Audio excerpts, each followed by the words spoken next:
Hello and welcome to our daily news program broadcasted from Hanoi. Our top stories right now. Prime Minister Nguyễn Tấn Dũng reiterates the policy of respecting people's rights to religious and belief freedom. New President of the Republic of Korea Park Geun-hye is very keen to bolster ties with Vietnam. The party's Economic Commission works with the National Oil and Gas Group on solutions to oil and gas industry development.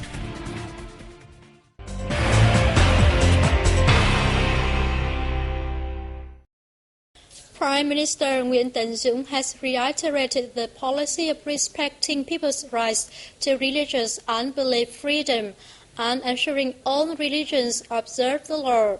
We'll take a look at his working session with the government's Committee for Religious Affairs on February 26th. Vietnam is home to 13 religions and 36 religious organizations licensed by the state. There are 24 million followers who account for 27% of population, 83 southern dignitaries, and 25 southern sites of worship. Religious activities abide by the law, and religious organizations take an active part in social life. Non-religious people also have worshipping rituals dedicated to their ancestors, gods, and to those who made great contributions to the nation. However, there is a lack of legal documents on religions and beliefs, while existing related legal documents remain outdated in the context of international integration. Addressing the session, Prime Minister Dũng emphasized the importance of mass mobilization work to religious followers. We need to be vigilant against hostile forces that take advantage of religions to undermine national unity and political social order. The government leader asked the Committee for Religious Affairs to work harder as an advisor on building institutions and policies related to religions and belief. Also on February 26th, Prime Minister Dũng also worked with the Steering Committee for the National Action Program on settling consequences of unexploded ordnance, known as Steering Committee 504, with furthermore.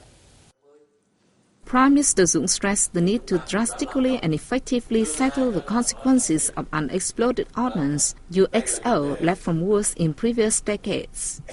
He noted that the government has drawn up many policies and spends hundreds of billions of dollars dealing with the issue.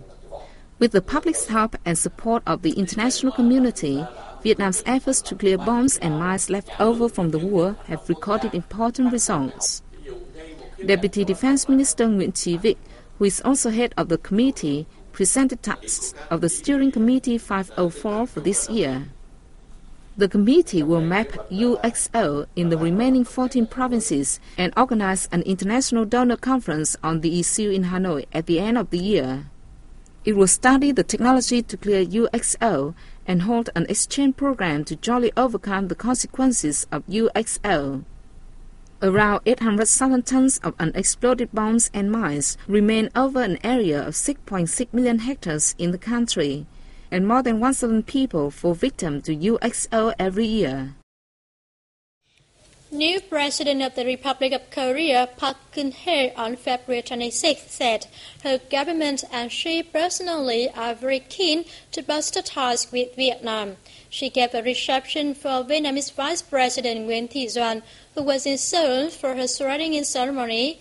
Our reporters have more. Vice President Doan affirmed that the Vietnamese state and people want to further strategic cooperation partnership with the Republic of Korea. Doan said she believes that under the leadership of President Park Geun-hye, the Republic of Korea will thrive with rising international prestige. She relayed congratulations of President Trương Tấn Sang and Prime Minister Nguyễn Tấn Dũng to her host. For her part, President Park Geun-hye noted with joy the two countries' celebrations of their 20th anniversary of bilateral diplomatic ties and last year's $20 billion in two-way trade. The Republic of Korea will do its best together with Vietnam to raise the trade figure to $30 billion in the coming years, she added. She also affirmed that she will assist Vietnamese community in her country and especially have Vietnamese women married to Republic of Korea men live a happy life in the country.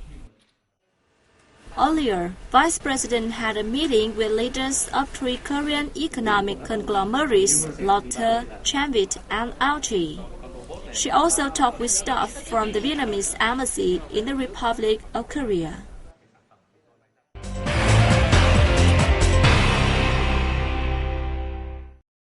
Foreign Minister Pham Binh Minh has asserted the Vietnamese government's strong commitments to supporting all efforts for general and complete disarmament at the ongoing Conference on Disarmament in Geneva, Switzerland. We will see what is going on there. At the conference, Minister Minh stated that Vietnam, as an active member of the Conference on Disarmament and one of its presidents in 2009, always gives full support and makes contributions to the work of the conference. He said he believes that with the adoption of the conference agenda for 2013, an early endorsement and implementation of a balanced and comprehensive program of work is the only way to break the current deadlock. The Conference of Disarmament 2013 meetings are taking place in Geneva from February 25th to March 1st, with the participation of delegations from many countries worldwide. Established in 1979 as a result of the first special session of the United Nations General Assembly, the Conference of Disarmament currently consists of 67 members, representing almost all regions and groups of countries with diverse levels of development. The Paris Central Committee's Economic Commission on February 27th worked with the Vietnam National Oil and Gas Group on strategic solutions to the oil and gas industry development. We'll take a look. Head of the Commission, Vương Đình Huệ, chaired the event. Participants looked at the development situation of the sector as well as its existing limitations and the reasons behind these problems. They discussed the design of strategies as top measures to carry out these strategies for the sector's development by 2015 and beyond. Through this session, I hope to listen to all opinions in a comprehensive and frank manner on how to realize all opportunities and challenges to the sector in the future, and what the party and state should do to assist the group. These factors are of crucial importance to the economy at present and in the future. The Economic Commission is the consultative body of the Party Central Committee, in particular the Politburo and Secretariat, regarding policies and strategies relating to economic issues. Its first working session with one of the national economy's backbone industries signals a good sign to the country's economic restructuring.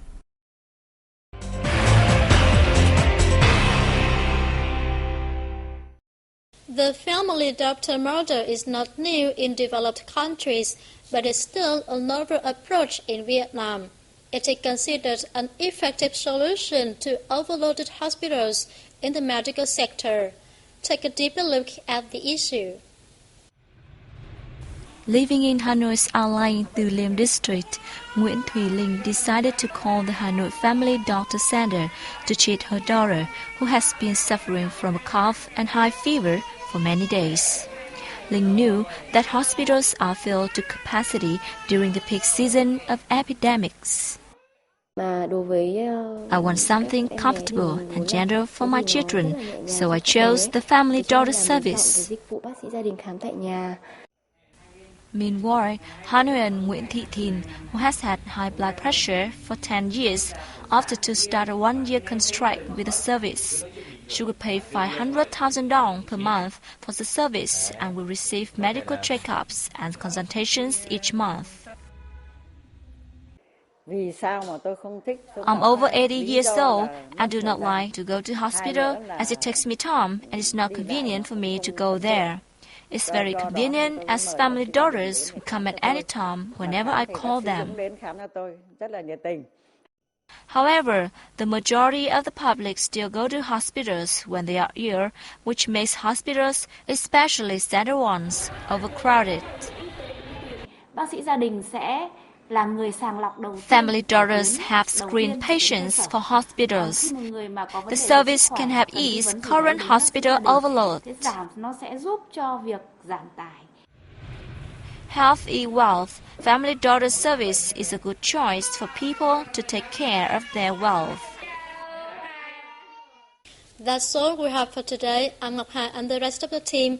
We thank you always for being with us and see you next time.